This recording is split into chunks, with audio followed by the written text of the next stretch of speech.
respects the nature.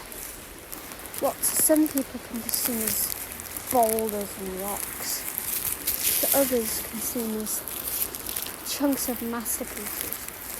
What to some can seem as leaves and grass, can be seen as one as comfy place to lie down or to walk on.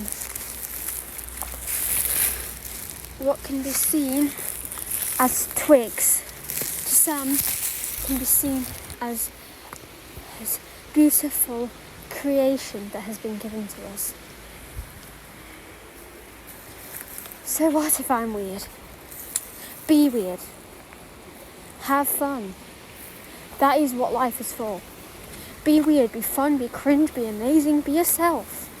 Don't stop being yourself because one person said.